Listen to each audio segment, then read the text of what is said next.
Dave Ramsey, the man, the myth, the legend. In today's video, we're going to be going over Dave Ramsey's 7 baby steps. As a graduate from his program, Financial Peace University, I'm going to be sharing my insights on his program.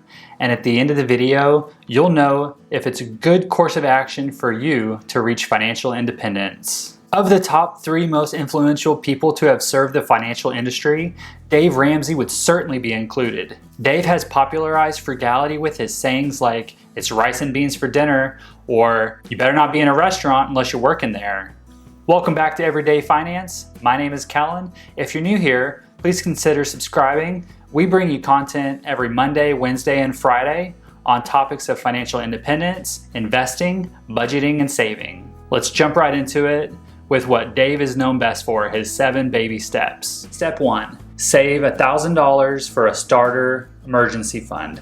Baby step 2, pay off all of your debts from smallest balance to greatest, excluding your mortgage on your personal residence. Baby step 3, save a fully funded emergency fund of 3 to 6 months of living expenses. Baby step 4, save 15% of your household income into retirement savings. Baby step 5, save for kids' college. Baby step 6, pay off your home mortgage early. Baby step 7, build wealth and give. Now, the one caveat is baby steps 4, 5, and 6 are to be done at the same time. Financial Peace University and Dave Ramsey's program started in the good old day of 1994. Now, his philosophy has not changed much since he started it, meaning that his first baby step 1, to save $1,000, which is kind of crazy because if you just consider a standard inflation rate of 2%, $1,000 in 1994 would be equivalent to about $1,673 today. However, that doesn't tell the whole truth. That's just the standard inflation rate, but there are a lot of things that have inflated a lot more than 2% every year. Take, for instance, the median home sales price. In 1994, the median home sales price was only $100,000, whereas in 2020, the median home sales price is over $250,000. That doesn't even account for other inflated items like health insurance and transportation. Considering that the average person doing Dave Ramsey's Financial Peace University will take 2 years to complete baby steps 1 and 2, $1,000 of savings seems really insufficient. The only reason that I can think of that Dave would have this number to be so small is that anyone should be able to save $1,000 within the first 1 to 2 months of starting his program. And that is the reason that he has kept the number so small for so many years. But the truth is that in today's day and age, your starter emergency fund should really be somewhere between $3,000 to $5,000. That way, if anything does come up while you're paying off debt, you'll have some cash around and you won't have to go backwards into baby step 1 and potentially charge it on a credit card. Dave Ramsey's baby step number 2 will have you pay off all of your debt except for your primary home mortgage. In baby step 2, Dave wants you to be gazelle intense. What does it mean to be gazelle intense? It means to run like a gazelle so you don't get eaten by a lion. So gazelle that you're gonna live off rice and beans and you won't be stepping foot in a restaurant unless you're working there. Dave's message is so inspiring that over 1 million people have gone through Financial Peace University. He also does a daily radio talk show and he takes everyday people's phone calls and helps them with their financial questions. After having listened to his show for over 3 years, I can basically sum it up for you into 2 categories.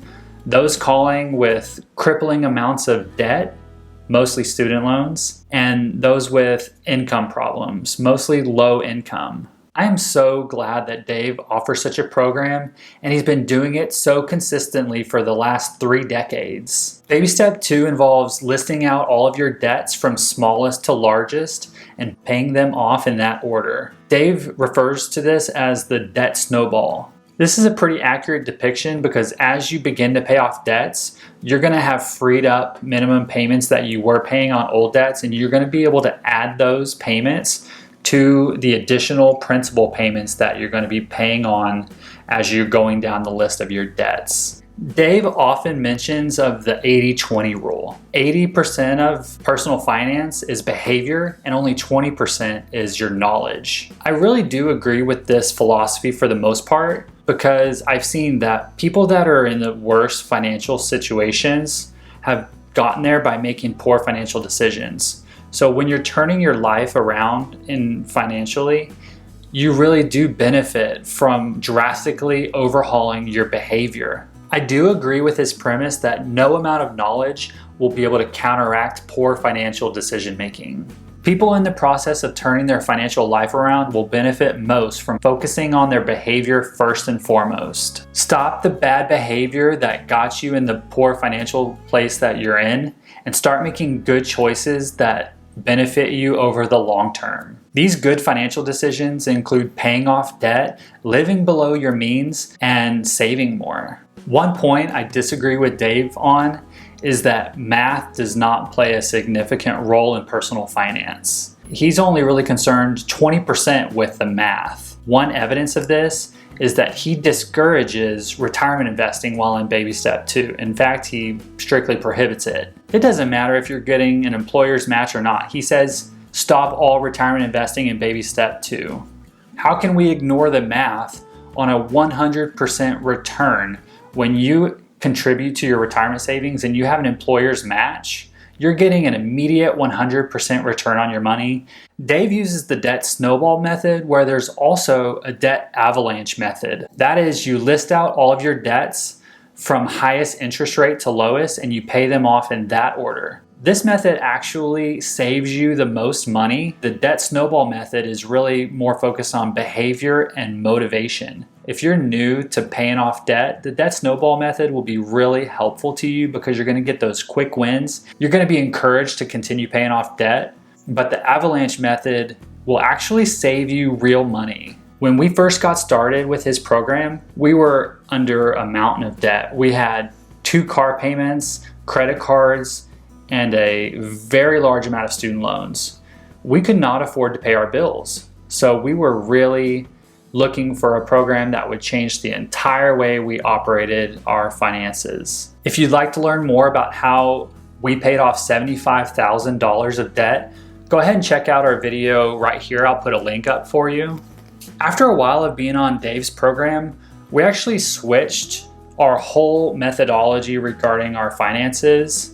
We started looking at every financial decision in a critical and analytical perspective. So for us, using the avalanche method is more effective. And our approach has gone from must eliminate all debt in our lives to what debt is okay to keep around and how fast can we build our asset portfolio and grow our wealth. Back to Dave's plan. In baby step 2, Dave wants you to pay off all of your debt except for your home mortgage on your primary residence. See, I don't really agree with this point necessarily, because Dave wants you to pay off all other types of mortgage debt in baby step 2. This would be debt you have on a rental investment property. Dave wants that gone in baby step number 2. I believe that if you have a cash flowing rental property that you have adequate reserves for, why be in a rush to pay off a low interest rate debt that you have a fixed rate over a long 30-year term? Dave does it because of the risk involved. He says that there's inherent risk. I agree that there is some risk, but that risk is mitigated when you have adequate reserves and you really are living below your means. So if you have rental real estate properties, reserves to pay for those, plus you're going to have adequate cash flow to be able to cover these unexpected events. On his radio show, Dave talks all the time about his personal experience with real estate and how he went bankrupt because all of his banks started calling his mortgages. What Dave doesn't tell his audience is that he must have been doing some really creative financing for his banks to call his mortgages. You see, the typical mortgage in today's market is a 30-year fixed rate interest. That means it's not going to be callable by the bank unless you do something that you shouldn't do, like assign the mortgage or something of that nature. callable loans really aren't in existence on a 30-year mortgage. The way I see it is a 30-year mortgage with a low fixed interest rate. There's little to no risk involved in having these. This means between paying off a mortgage that I have on a rental property or saving and investing to build more assets, I'm going to choose saving and investing every time. Baby step number 3 is to have 3 to 6 months of living expenses. Now, of course, you can have these in a high interest savings account, and you certainly should. I am fully on board with people having a fully funded emergency fund. I feel like that is a very wise financial plan. I don't personally believe that I need to have 3 or 6 months of living expenses in cash in a savings or checking account. I would rather have them invested and be getting a return on my money. Now, I do believe in carrying a bit larger cash balance in my checking account, so I will typically keep between $3,000 to $5,000 on top of my monthly expenses. And then for my emergency fund, I will just use an investment account, which I have debit card privileges on.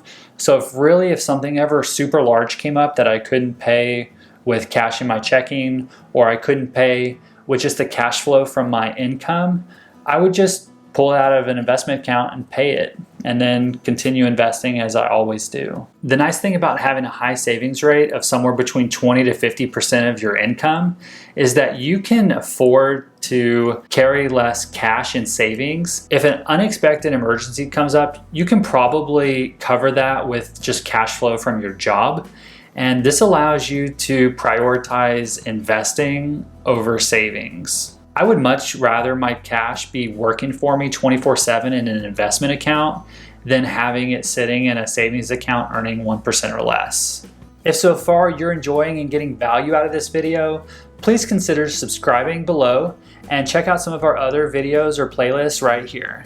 Baby step number 4, save 15% of your household income into retirement. This is my favorite baby step because for most people, this is the first chance they get to build wealth. And to me, I am all about building my assets and building long-term wealth. Now, Dave is going to recommend saving your 15% into mutual funds. Dave recommends 4 buckets of mutual funds. We're not going to really go into those too much, but let's just say that Dave is going to specifically recommend going through one of his ELPs, endorsed local providers, and he's also going to recommend that you do mutual funds. I'm not a big fan of mutual funds for many reasons. The first is that why pay a mutual fund fee when you can buy the market? You can invest in an index and you can get the market's returns for little to no fees. Mutual funds rarely beat the market anyway, so why risk paying more for a product and not getting the returns you would get investing in an index fund without the headache of expense ratios? For most people, Dave's advice on investing 15% of your household income into retirement, it's not really a bad place to start. You see, most people that hit baby step 4, they've never invested. They're really starting from square one. This is a good place to start, but really, if you invest 15% of your income for retirement, there is no chance of you retiring before the standard retirement age of 65 to 70 years old. Now, if you're interested in being financially independent or even retiring early, go ahead and like this video and please share it with a friend. The 5th baby step in Dave Ramsey's program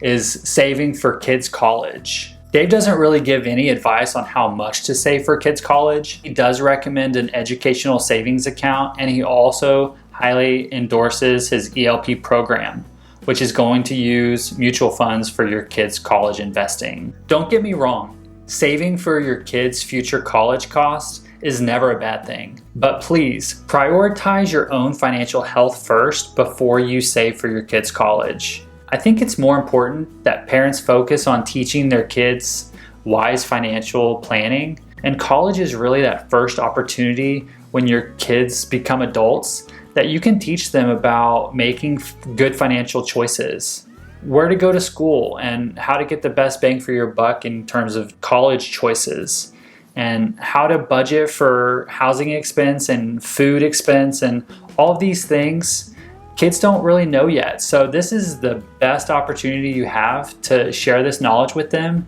and help them transition to adulthood. Baby step number 6, paying your house off early. You're doing baby steps 4, 5, and 6 at the same time. So any money you have after paying 15% into your retirement and saving for kids' college, Dave wants you to put all that extra money onto paying off your house early. Dave's whole philosophy is that paying your house off early will get you closer to financial freedom. That living without a mortgage will allow you to have more cash flow that you can save and invest and build wealth. This is absolutely true. Paying your house off early will give you more cash flow, and assuming that you maintain the same level of diligence throughout the baby steps after your house is paid off, you can build up a significant amount of wealth just by saving your mortgage payment into an investment account. The question on whether or not to pay off your house early is a highly debated topic. The reason it's so highly debated is that mortgage debt, if you do it the right way with long-term fixed interest rate where you can get under a 3% interest rate, mortgage debt is not such a bad thing. Instead of paying off your house early, you could be plowing money into investments that are actually building you assets that will return wealth in the long term. What it really comes down to for me is, what is the highest and best use of my money to be financially free,